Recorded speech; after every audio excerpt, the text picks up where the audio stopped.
এই মুহূর্তে নজর রাখতেই হচ্ছে হাথরসের দিকে, কারণ ধর্মীয় অনুষ্ঠানে ব্যাপক বিশৃঙ্খলা এবং মর্মান্তিক দুর্ঘটনা। হাথরসের রথিভানপুরে পদপৃষ্ঠ হয়ে এখনো পর্যন্ত যে খবর পাওয়া যাচ্ছে, মৃতের সংখ্যা অন্তত 116। পদপৃষ্ঠ হয়ে মৃত্যু হয়েছে অন্তত 116 জনের। রাত নেমেছে মনের ঘরে, আধার 12 মাস, তোমার ঘরে শোনা ফলে আমার সর্বনাশ রে বন্ধু, আমার সর্বনাশ। রাত নেমেছে মনের ঘরে, আধার 12 মাস, তোমার ঘরে শোনা ফলে আমার সর্বনাশ রে বন্ধু, আমার সর্বনাশ। অনুষ্ঠানে বিশৃঙ্খলার পরিস্থিতি তৈরি হয়, সেই সময়কার ছবিটা আপনাদের দেখাচ্ছে।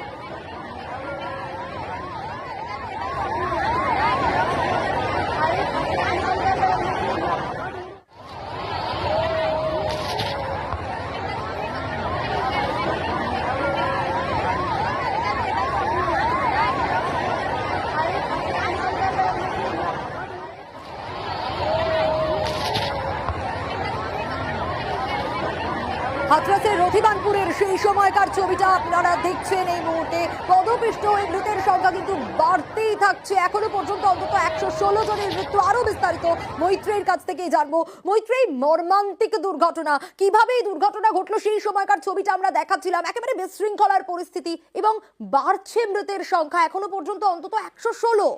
একেবারেই সোনিয়া, অত্যন্ত মর্মান্তিক এই দুর্ঘটনা, এবং এই দুর্ঘটনা ঘটে মুঘলগাড়ি বলে একটি গ্রামে, এবং সেটি হাথরসের অধীনে একটি গ্রাম, যেখানে একটি সৎসঙ্গের আয়োজন করা হয়েছিল।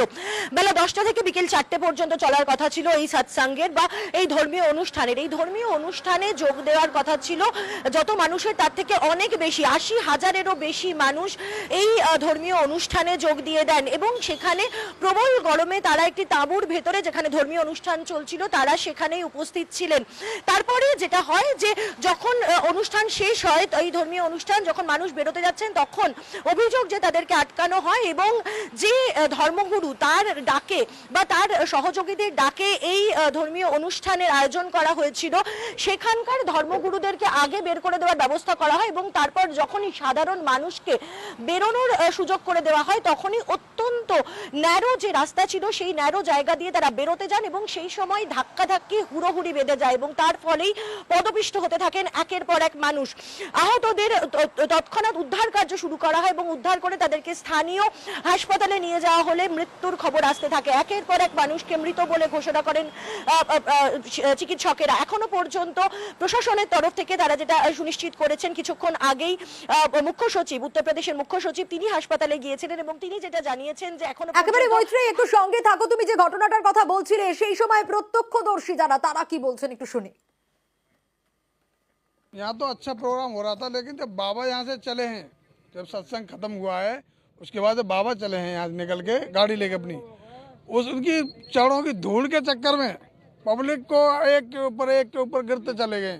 उसी चक्कर में हादसा हुआ है, और उसमें लापरवाही भी रही है प्रशासन की भी, और जो इनकी खुद की जो सिक्योरिटी थी, उनकी सबसे लापरवाही उनकी हुई है। समापन होने के बाद में जैसे वो यहाँ से जाने की व्यवस्था कर रहे थे, जा रहे थे वो, और जनता जो है पीछे पीछे जा रही थी आशीर्वाद लेने के लिए, इसलिए उन पर इतनी जनता थी कि उन पर एक दूसरे के ऊपर चोई वो गिर पड़ी।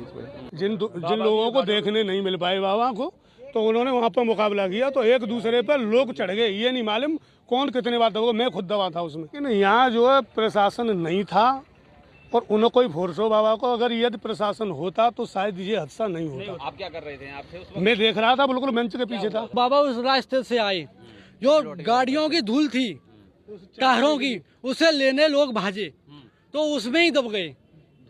धूल को लेने टायरों की धूल को लेने, उसमें ही दब गए लोग।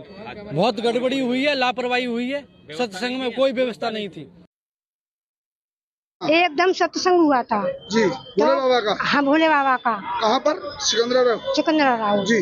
तो माँ एकदम होता खत्म होएगा, खत्म होने के बाद एकदम भाग छूटे सब लोग, हथकाए सब भागे, तो माँ सड़क ऊंची, नीचे हथकाए वो नालो सो। तो गाँव में एक के ऊपर एक के ऊपर एक के ऊपर एक भगदड़ मचने से, भगदड़ दबने से मौत हुई है। दबने से कितनी भीड़ थी वहाँ? हाँ बहुत भीड़ थी। सत्संग में या भैया वो एकदम जब प्रभु जी उठ के चले गए तब संगत एकदम बाटाड़ी गई।